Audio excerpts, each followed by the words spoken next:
박지성, 김연경, 페이커 등 세계적인 스포츠 선수들의 몸값을 논할 때면 종종 거론되는 것이 있죠. 백지 수표인데요. 축구 선수 박지성은 중동과 중국 쪽 구단에서 잊을만 하면 한 번씩 백지 수표를 보내왔다고 하고요. 이 스포츠계의 월드스타 페이커와 배구 여제 김연경 역시 각각 북미와 중국 팀으로부터 백지 수표를 제안받았으나 거절했다고 하죠. 영화나 드라마에서도 백지 수표는 부의 상징으로 자주 등장해왔는데요. 엄청난 부자가 누군가에게 흰 수표와 볼펜을 쓱 내미는 장면을 보면서 저걸 받는 사람이 나였으면 좋겠다는 상상을 해본 분들도 계실 거예요. 그러다 보면 궁금해지죠. 백지 수표를 받게 되면 도대체 액수를 얼마까지 적을 수 있는 걸까요?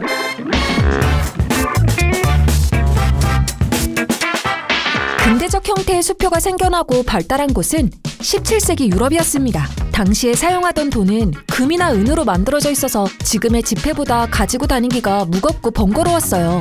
그래서 은행에 돈을 맡기고 대신에 언제든 찾을 수 있는 증서를 발급받아 상인들 간의 거래를 했던 것이 오늘날의 수표 거래와 같은 모습이었죠. 이후 수표는 미국과 유럽 등 서양을 중심으로 오랫동안 사용되어 왔습니다. 불과 몇십 년 전까지만 해도 현재 신용카드만큼 활발하게 쓰였는데요. 서구 사회에서는 수표 거래를 위해 수표책이라는 것을 주로 사용해 왔습니다. 이게 뭐냐면 한 20장씩 묶여져 있는 수표 묶음 같은 거예요. 계좌를 만들 때 수표책을 같이 만들어서 이걸 들고 다니는 사람들이 많았어요. 결제가 필요할 때마다 한 장씩 떼서 돈 대신 건네는 방식으로 사용을 했죠.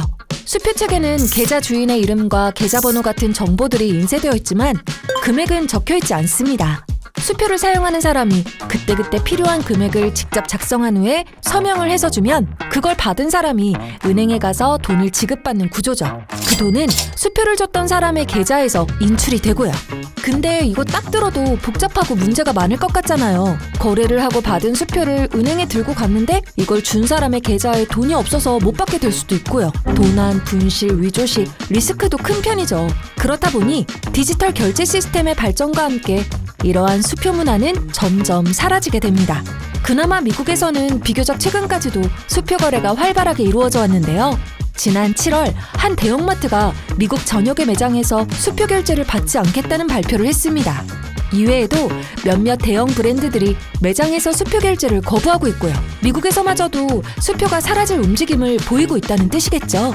우리나라 역시 1932년에 수표가 처음 등장한 후 60년대에서 90년대에 이르기까지는 종종 사용되어 왔습니다. 6, 70년대 10만원권 수표는 부유층의 전유물처럼 여겨지기도 했죠. 하지만 5만원권의 등장과 신용카드 등 결제수단의 발달로 인해 수표는 점점 자취를 감추게 됩니다. 실제로 2009년엔 5만원권이 등장한 이후 14년 만에 10만원권 수표의 하루 평균 이용 건수가 97%나 급감했다는 통계도 있죠. 그런데 수표도 다 같은 수표가 아닙니다. 종류가 있는데요. 개인이 자신의 계좌에서 돈을 인출할 수 있도록 발행해주는 수표를 가계수표라고 합니다. 앞서 설명한 서양의 수표책 방식이 여기에 속하죠. 이와 반대로 우리나라에서 자주 쓰였던 자기압 수표는 은행에서 직접 발행하는 수표입니다. 은행이 보유하고 있는 금액만큼 수표를 발행하여 지급을 보증하는 거죠. 기업이나 법인이 주로 발행하는 당좌수표라는 것도 있습니다. 이건 은행의 승인을 받아 당좌예금을 개설한 기업이 발행할 수 있는 수표예요. 이 중 가계수표나 당좌수표는 개인이나 기업이 지급 액수를 직접 작성하는 방식이잖아요. 이걸 원하는 금액만큼 쓰라면서 상대방에게 건네면 그게 바로 우리가 생각하는 백지수표가 되는 겁니다. 수표를 받은 사람이 금액을 작성한 후 은행에 가져가면 수표를 건넨 사람의 계좌에서 돈이 인출되는 구조니까요. 그렇다면 여기에 적을 수 있는 금액은 정말 무제한인 걸까요? 그렇지는 않습니다.